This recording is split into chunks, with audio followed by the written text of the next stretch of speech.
Halo teman-teman semuanya, selamat malam. Gitu. Terima kasih atas jamuan malam yang luar biasa ini ya teman-teman. Saya harus jujur, makanan ini membuat saya lupa sebenarnya siapa sih saya. Tapi izinkan saya untuk memperkenalkan diri saya.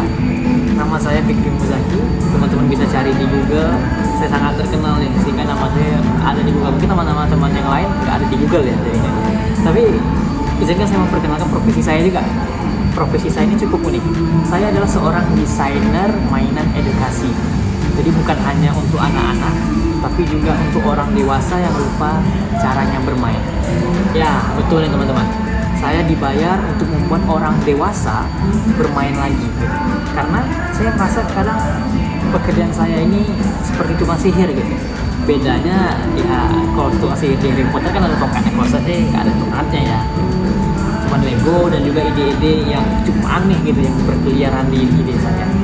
Banyak yang bertanya kepada saya, loh kenapa orang dewasa itu perlu bermain? Ini sebenarnya pertanyaan bagus ya. Tapi sebelum saya menjawab, mari kita ingat waktu kecil kita itu diajari untuk bermain pintar. Tapi setelah dewasa kita disuruh berhenti bermain supaya terlihat pintar. Karena nih, sedikit kontradiksi. Padahal ada satu penelitian dari Harvard bahkan bilang bermain itu penting untuk kreativitas, mengurangi stres, dan juga menjaga fungsi otak setiap malam. Nah, disitulah saya masuk.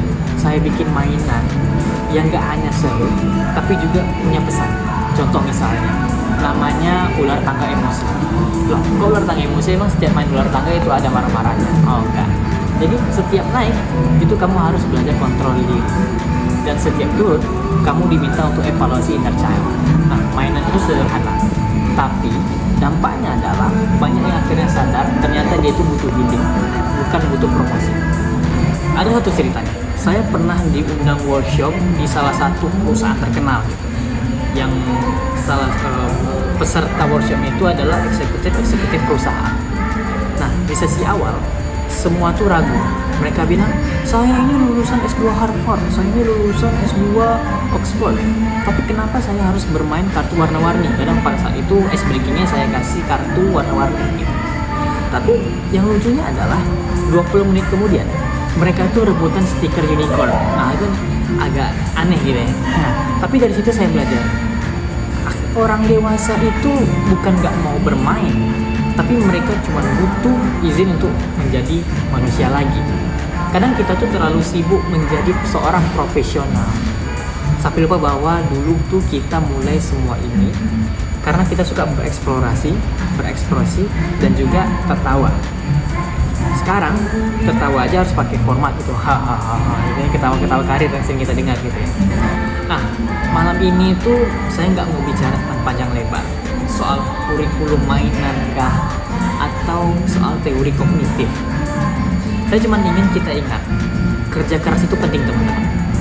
Tapi istirahat dan bermain juga bagian dari perjalanan profesional kita. Kita nggak harus selalu serius kok untuk dianggap hebat. Terkadang cara kita tertawa, cara kita mengajak orang bermain, justru menunjukkan bahwa kita itu sudah cukup dewasa untuk nggak pura-pura kuat terus. Nah, jadi setelah dinner yang sangat lezat ini, dan sebelum kita kembali ke rutinitas dan jadwal meeting besok pagi, izinkan saya tutup dengan satu harapan. Semoga kita semua, apapun profesi kita, itu nggak lupa cara kita bermain dan cara kita healing. Karena kadang jawaban dari masalah yang rumit justru muncul saat kita berhenti terlalu serius. Dan kalau satu hari lihat ada orang dewasa di taman main lompat tali ataupun susun balok warna-warni, jangan langsung dijudge. Bisa jadi itu saya gitu, soalnya saya suka bermain di taman bermain gitu. Atau bisa jadi itu versi terbaik dari diri kalian yang sedang pulang ke rumah masing-masing. Saya Fikri Muzaki, pamit undur diri. Assalamualaikum warahmatullahi wabarakatuh.